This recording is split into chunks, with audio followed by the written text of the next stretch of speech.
Jesus calms the storm, peace in the middle of chaos. Jesus had spent the day teaching crowds along the shoreline. Tired, he turned to his disciples and said, "Let us go over to the other side." They left the crowd behind and took him in the boat just as he was. Then, without warning, the wind changed.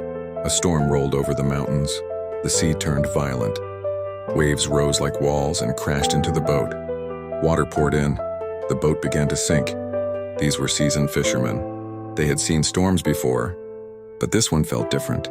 More violent, more sudden, more terrifying. And in the chaos, they looked around. Jesus was asleep, in the back of the boat. On a cushion, while they panicked, he rested. They shook him awake.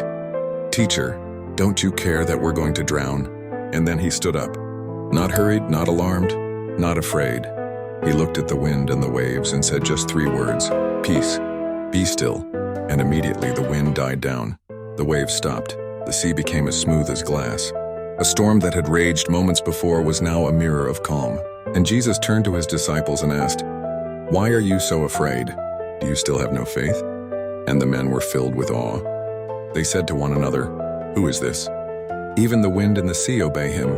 This story teaches us, faith is not proven when the sky is clear, but when the waters rise.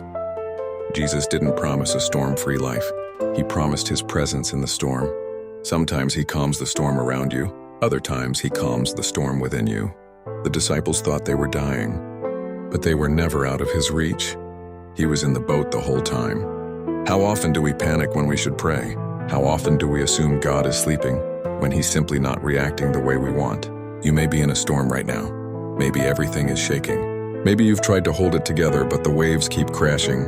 This story reminds us the wind listens to his voice. The sea obeys his words. And so can your heart.